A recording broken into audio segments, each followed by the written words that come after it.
मुख्यमंत्री योगी आदित्यनाथ की अध्यक्षता में हुई कैबिनेट बैठक में कुल 22 प्रस्तावों को मंजूरी दी गई है, जिसमें प्रदेश के लिए खेल नीति को मंजूरी दी गई और इस बैठक में कई अहम निर्णय लिए गए। वहीं कैबिनेट बैठक के बाद प्रेस कॉन्फ्रेंस में उच्च शिक्षा मंत्री ने बताया कि 4 निजी विश्वविद्यालय को आश्रय पत्र जारी करने की मंजूरी दी गई है, जिनमें TS मिश्रा विश्वविद्यालय लखनऊ भी शामिल है। आबकारी मामले में मनीष सिसोदिया को राउज एवेन्यू कोर्ट में पेश किया गया, जिसके बाद ईडी के वकील ने अपनी दलील पेश करते हुए कहा कि सबूत मिटाने के लिए 1 साल के अंदर 14 फोन तोड़े जा चुके हैं। वहीं सिसोदिया के वकील ने बोलते हुए कहा कि ईडी को ये दिखाना होगा कि पैसा सिसोदिया के पास गया या नहीं। आगे दोनों पक्षों की दलील सुनने के बाद कोर्ट ने जमानत याचिका पर सुनवाई टाल दी और इस मामले में 21 मार्च को अगली सुनवाई तय की।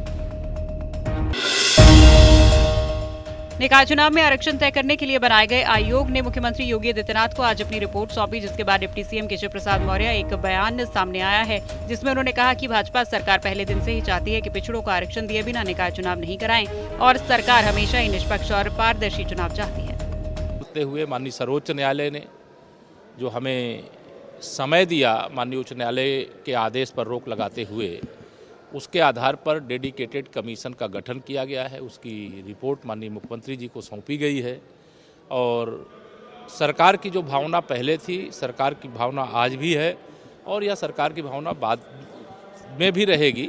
और मैं आप सबको विश्वास दिलाता हूं कि उत्तर प्रदेश के नगर निकाय के चुनाव अन्य पिछड़ा वर्ग को आरक्षण के साथ संपन्न होंगे। बाकी डिटेल जो चर्चा होगी कैबिनेट की चर्चा से पहले मैं कोई आपसे बात नहीं।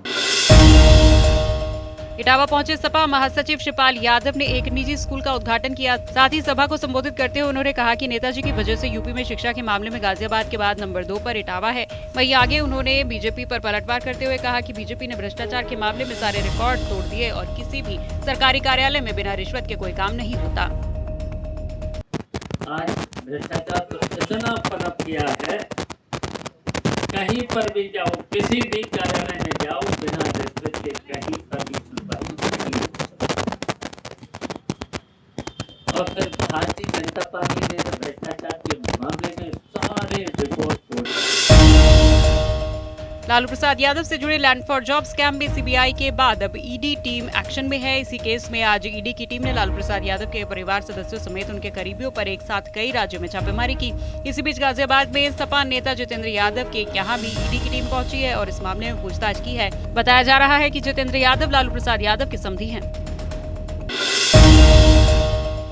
राकेश टिकैत ने 20 मार्च को दिल्ली में बड़ी महापंचायत का ऐलान किया है। उन्होंने कहा कि भूमि अधिग्रहण के मामले में सरकार किसानों के साथ अत्याचार कर रही है, जिसको किसी भी कीमत पर किसान बर्दाश्त नहीं करेंगे। आगे उन्होंने कहा कि ये विचारक क्रांति है, जो हर जगह ऐसे महापंचायत होगी और इससे बचने के लिए आंदोलन जरूरी है। प्रतापगढ़ SBI के सामने जिलाध्यक्ष डॉक्टर लालजी त्रिपाठी की अगुवाई में केंद्र में भाजपा सरकार के अडानी की मदद करने और आम जनता का पैसा डुबोने के आरोप लगाते हुए कांग्रेसियों ने विरोध प्रदर्शन किया। वहीं प्रदर्शन के दौरान जमकर अडानी और PM मोदी के खिलाफ नारेबाजी की।